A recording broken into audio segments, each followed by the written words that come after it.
music photographer and journalist based in Southern Indiana. I've been doing photography for about 4 years, but I didn't start in music photography until about two and a half years ago. All of these photos in these slides are photos that I have taken. And something I want to mention is, whenever I was first asked by a client how much I charge, I remember basically just looking like a deer in headlights. I had a lot of issues with thinking that I guess I wasn't good enough, especially whenever I was starting out and people tried to get me paid for my work. I always thought that there are so many other photographers out there who charge hundreds of dollars, who know what they're doing, and I barely know my camera.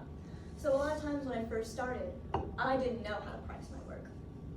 But as I've grown, and for 4 years, this year's been the first time I've gotten paid for my work, I've started realizing that a lot of people don't like to pay photographers what they deserve.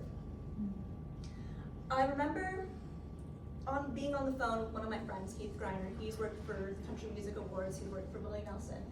And something he told me really stuck with me. He goes, no matter how good you are at your work, there is always someone willing to do it for free. And that's always stuck with me, especially with how many concerts I've gone to and basically just done contributor work. Pricing your services really just depends on many different factors. Being your skill set, being your time you put into your art, and how much the client is willing to pay.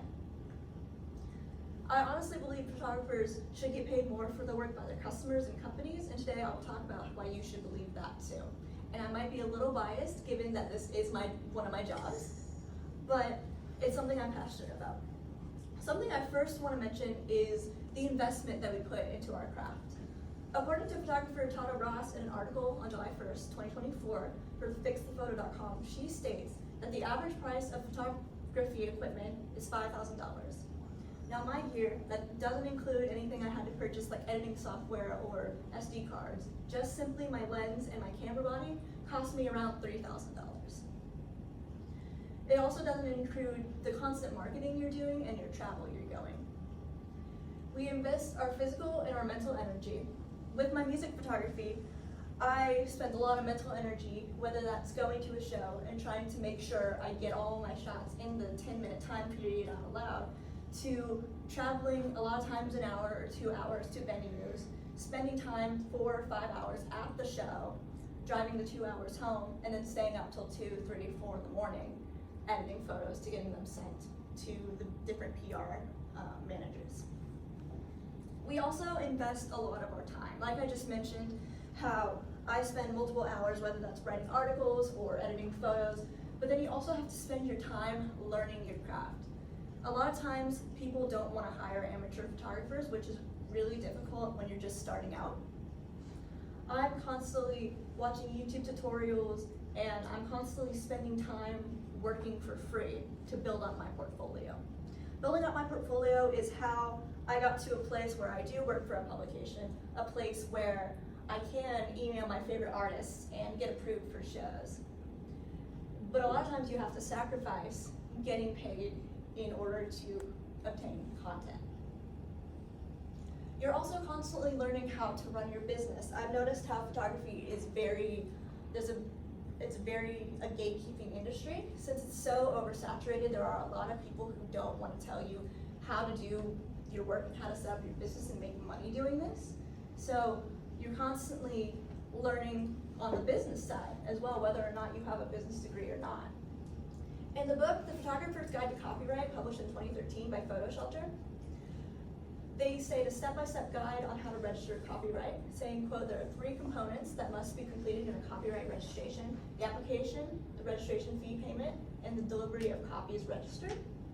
That's also another important in the business factor, because there's been many different times that when I was working for different artists, like for example, Owl City, I would have to sign a release form, which basically says that I don't own the rights to my photos of Owl City. Owl City can post and use them for merch, but don't have to give me any credit.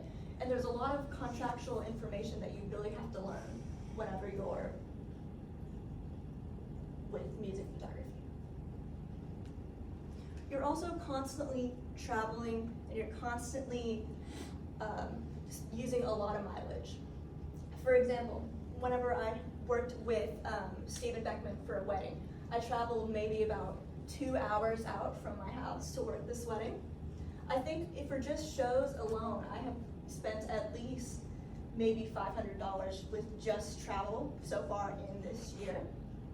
An article by Element Photo for the website of the same name, published on November 10th, 2023, states that, quote, when it comes to travel fees, the standard pricing range for many photographers adhere typically falls to around $150 to $200, and it's beneficial to determine your travel fees by mile.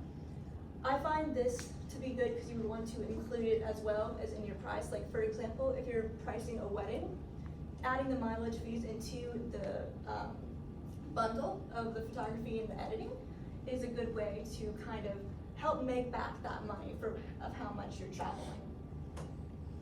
You're also spending monthly expenses on like editing software and your website. I use PixieSet for mine, and I'm spending at least $15 a month to cater to my storage and cater to keep my website online. In an interview with photographer Caden Burris conducted on July 8th, 2024, he states that in his gear alone, he has invested around $10,000.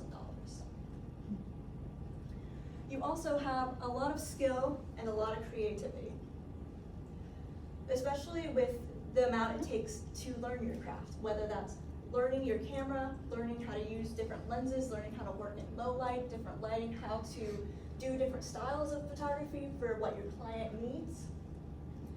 In an article on July 10th, 2023 by India Mantle for ShotKit.com, she states to, quote, become a skilled photographer, it is essential to familiarize yourself with different photographic equipment and techniques, such as lighting ratios, aperture, and shutter speeds. Another thing I want to mention is turnaround times. Whenever you're in an industry like music photography, I have normally about a 24 to 48 hour turnaround time to get all of my photos edited, my article written, and everything emailed and sent and in Dropboxes to send to the artist's team.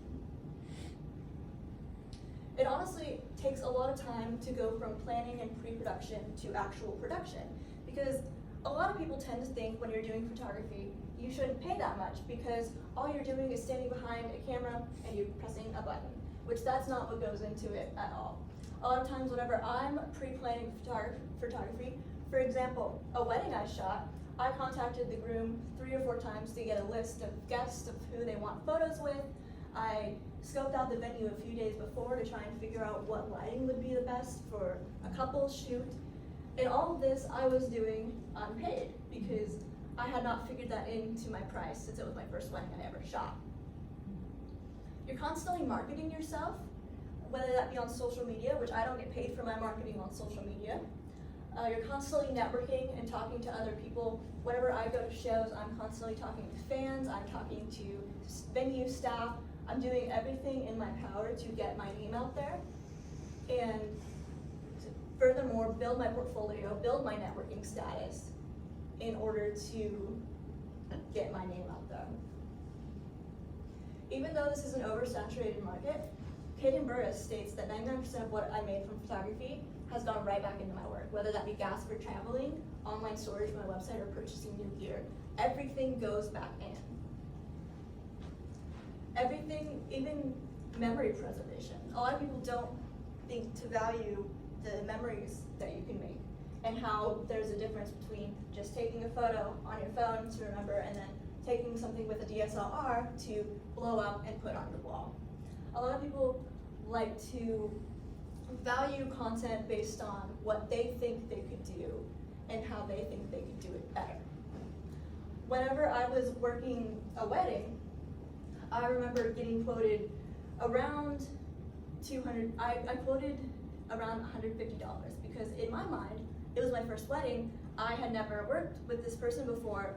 I would settle for $100.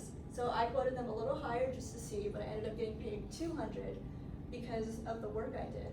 But that's another reason why I believe photographers, especially new photographers, should be paid more, because a lot of times we do undersell ourselves, especially when we're starting out, because we believe that there's always someone else who's better, who could do our work, and we feel that our value being new is less. So all in all, I really believe that photographers should be paid more, and If you are looking for a photographer, I am available. So thank you.